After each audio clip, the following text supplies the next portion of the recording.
Amigos oyentes, hermanos queridos, buenos días.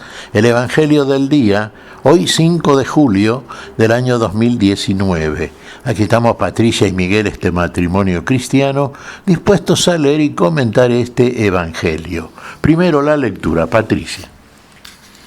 Lectura del Santo Evangelio según San Mateo, capítulo 9, versículos del 9 al 13. En aquel tiempo vio Jesús a un hombre llamado Mateo, sentado al mostrador de los impuestos, y le dijo: «Sígueme». Él se levantó y lo siguió. Y estando en la mesa en casa de Mateo, muchos publicanos y pecadores que habían acudido se sentaron con Jesús y sus discípulos. Los fariseos, al verlo, preguntaron a los discípulos: «¿Cómo es que vuestro maestro come con publicanos y pecadores?». Jesús lo oyó y dijo: «No tienen necesidad de médico los sanos, sino los enfermos. Andad, aprended lo que significa misericordia quiero y no sacrificios, que no he venido a llamar a los justos, sino a los pecadores». Palabra del Señor. Gloria a nuestro Señor Jesucristo. No he venido a llamar a los justos, sino a los pecadores. ¿Había algún justo? Pareciera que no muchos por lo menos, ¿no? Bueno, estos se creían justos, estos que reprochaban a Jesús que se sentara a la mesa a comer con publicanos y pecadores. Claro, la respuesta de Jesús, por supuesto, es muy sabia. Es la respuesta de Dios, es la respuesta de un corazón sincero, es la respuesta que nosotros mismos podemos formularnos, autoformularnos frente a la misma pregunta. ¿Somos justos? ¿Somos realmente delante de Dios dignos de presentarnos sin culpa, sin excusa alguna? ¿Está en nuestra perfección? ¿Estamos tan sanitos espiritualmente hablando que merecemos la presencia de Dios y la consideración del Dios de toda justicia y de todo amor? ¿Usted cree? Si analizamos nuestra persona interior, ¿somos justos en todas las instancias de la experiencia de la vida que vivimos? ¿O muchas veces, en función de ciertos intereses nuestros, no del todo honestos, pero claro, son intereses, son cosas que convienen, son cosas que hacemos porque, bueno, en fin, es pecadillo por ahí, ¿no es cierto? ¿Cuánto juzgamos en el otro, y cuánto justificamos en nosotros? Y con argumentos falaces, con argumentos hipócritas, tan hipócritas como estos que estaban ahí, permanentemente siguiendo al Señor, no por interés o porque les interesara lo que podían aprender del Señor, que sería mucho, sería todo en realidad, fundamentalmente sería la vida y qué es la vida, ¿no? Sino para encontrarlo en algún error, acusarlo, sancionarlo, condenarlo. La envidia, el odio, la antipatía, la muerte que buscamos del otro para justificar la propia muerte. Aquí nuestro Señor va recorriendo y como siempre va viendo a las personas, pero las ve en serio, ve qué personas son, prescinde de la apariencia. Este Mateo, de quien se dice es el autor del primer Evangelio, este Mateo, que llegó a ser apóstol, ¿qué oficio tenía? ¿Qué función cumplía en Israel? Bueno, era lo que se decía básicamente un recaudador de impuestos. Generalmente nunca nos genera mucha simpatía un señor que recauda impuestos, ¿no? Pagar impuestos no nos gusta, en ningún caso. Bueno, este cobraba impuestos. Pero peor aún, fíjese que esos impuestos que cobraba eran impuestos que pagaba el pueblo de Israel al Imperio de Roma, como país realmente dominado por el imperio. un país secundario, un país tributario, un país carente de la suficiencia y la libertad propia como para manejar sus propios recursos económicos. Y ahí estaba, en esa función tan antipática para el pueblo, este Mateo, que por otra parte seguramente recogía buenas ganancias, ¿no es cierto? Porque bueno, ahí tenían que depositar sus dineros en materia impositiva, muchos extranjeros que venían de afuera, muchos por supuesto los israelitas, y algunos, claro, que seguramente agregaban alguna coima, como vulgarmente se dice, al impuesto para recibir algún tipo de favor en ese tema. Usted dirá, pero no era muy honesto esto. Vea, era un trabajo de, como diríamos, no actualmente, de gente que estaba acomodada en ese oficio y bueno, le interesaba bastante el dinero, claro está. Sin embargo, fíjese, cuando lo ve Jesús, ¿qué le dice? El imperativo divino, sígueme. Como a este le dice, sígueme. A este deshonesto, a este recaudador de impuestos, a este vendepatria. Sí, porque más allá de todo esto, de este ropaje mentiroso tantas veces, lo que ve Jesús es un corazón que los otros no ven, que no vemos muchas veces. Y ahí encuentra un lugar, Jesús, para instalar el reino de la vida. Ahí encuentra un seguidor que va a ser fiel. Ahí ve a alguien que va a escuchar su palabra en serio. Entonces ahí va la orden, ahí lo elige, sígueme. Fíjese la respuesta, acorde con la orden del maestro. ¿Qué hizo Mateo? Buscó excusas, no, pero mire, estoy trabajando, después vemos, en todo caso, ahora tengo que cumplir esto porque tengo que entregar este dinero. Nada de eso. ¿Qué hizo inmediatamente Mateo? Dejó todo. Dejó la mesa, las planillas, el dinero, todo. Deja todo lo que tienes y sígueme. Y ahí se fue detrás de Jesús. Hizo el cambio radical, el cambio para la vida. Salió del escritorito ese de la muerte que tenía como recaudador del impuesto tramposo para seguir al autor de la vida. Buscó la vida. Cambió la muerte por la vida, la mentira por la verdad. Ese es el cambio fundante, que lo acredita como miembro posible y verdadero de este reino de la vida. Una sola palabra del Señor, sígueme. Se reitera este cuadro muchas veces en los evangelios, pero el Señor, hablaba, por supuesto, hablaba con todos, pero no se basaba en el ropaje que cada uno tenía. Podía tener un ropaje muy apreciado por la multitud que muchas veces estaba en ignorancia, en las tinieblas de la ignorancia. Pero él elegía a alguien al cual miraba desde el corazón. Eso que es invisible, vio al ojo físico, pero es visible al ojo de la verdad, al ojo de la fe, al ojo espiritual.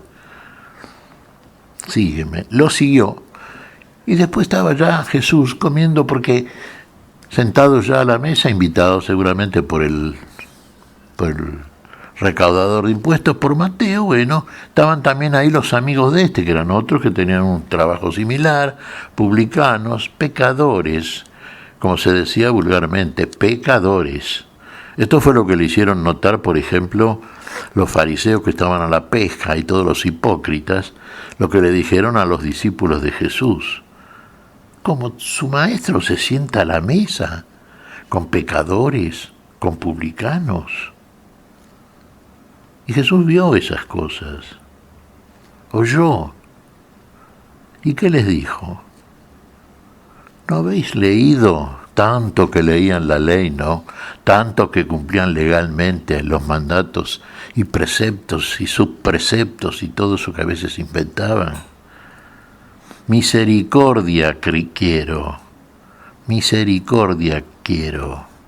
y no sacrificios. sacrificios inútiles por otra parte. ¿Y la misericordia dónde estaba?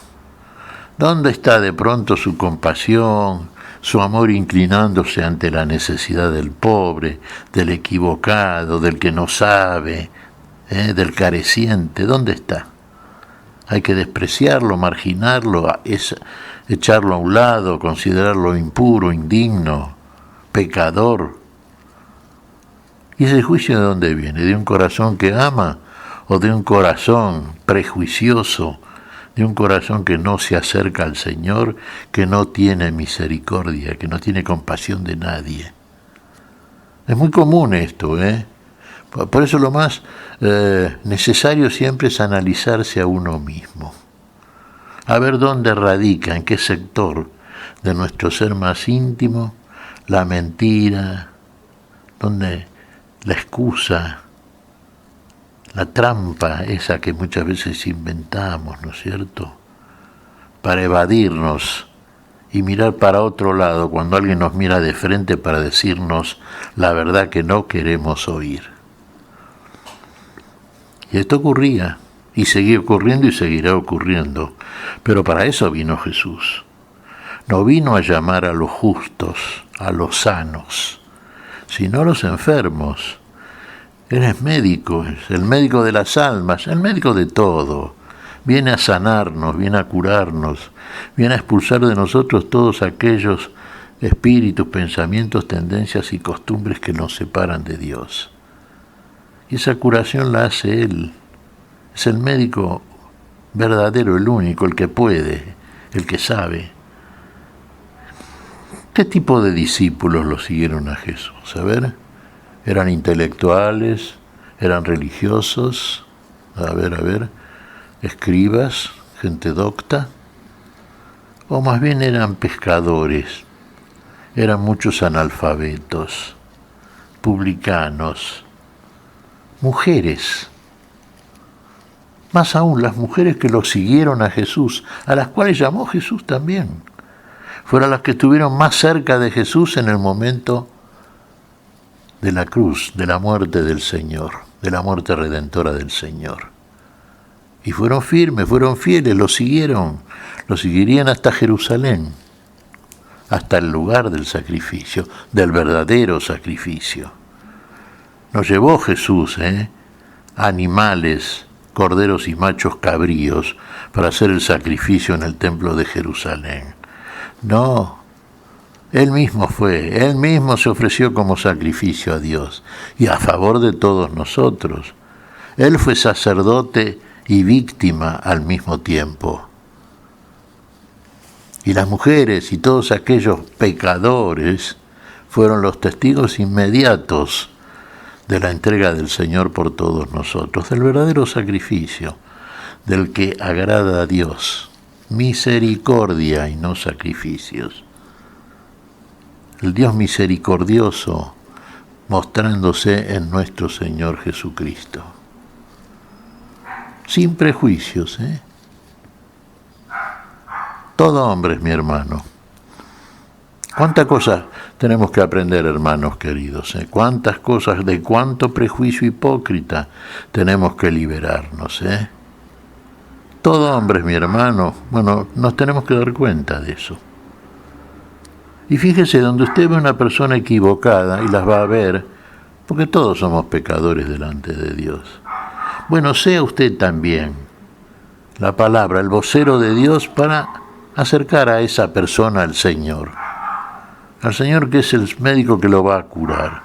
Pero usted acérquelo, maneje la palabra, use la palabra del Señor, la que usted aprendió.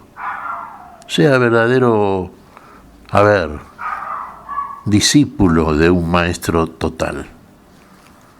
La palabra no es nuestra, hermanos, es del Señor que nos envía, pero nos envía con la palabra. Y es el tesoro mejor que llevamos y el instrumento del magisterio mejor que llevamos para poder conducir a tanta persona equivocada a la presencia del médico que lo puede sanar. Es una de las tareas propias de todo cristiano, de todo creyente. ¿Qué te parece, Patricia? Pues mira, Miguel, es muy trágico que a uno se le olvide que forma parte de la miseria humana, que así como otros pecadores quieren seguir a Jesús, muchos de nosotros, más bien todos, porque Dios vino por todos los pecadores, fuimos quizás hasta peores y sin embargo el Señor nos perdonó. Y muchas veces nosotros somos incapaces de mostrar esa misericordia que Dios mostró con nosotros. Ojalá que reflexionemos y rectifiquemos en las palabras que el Señor nos dice. Yo no vine por los justos, que además no había ningún justo, solo el Señor es justo, sino por los enfermos que necesitan un médico que los sane, que los libere. Pidámosle al Señor que tomemos conciencia de lo que realmente somos sin Jesús y de lo que el Señor nos pide, misericordia y amor. Misericordia, el amor de Dios inclinándose ante la miseria del corazón del hombre. En Cristo Jesús lo hizo. Se inclina a Dios, el acto de humildad suprema del que es el todo y en todos. Tenemos que seguir este ejemplo. Este ejemplo es la vida y es para la vida y es para nuestra vida. Hermanos, tomemos siempre el ejemplo del Maestro, sigamos al Maestro. Esa es la conducta. Fuera el prejuicio, fuera la costumbre humana que nos aleja tantas veces del Señor. La conducta mal aprendida, ¿no es cierto?, de ejemplos que no sirven para la vida. Aprendamos el que sirve, el que es la vida. ¿Qué te parece si agradecemos al Señor? Muy bien, Miguel. Te damos gracias, Padre Celestial, en el nombre santo de nuestro Señor Jesucristo. Te damos gracias, Padre, te pedimos perdón por nuestras faltas. Señor, pedimos tu bendición para este día, tu espíritu de bondad, tu espíritu de misericordia, tu espíritu de amor, Señor. Lo pedimos en tu nombre, por Jesucristo, Señor nuestro. Amén y amén. Amén.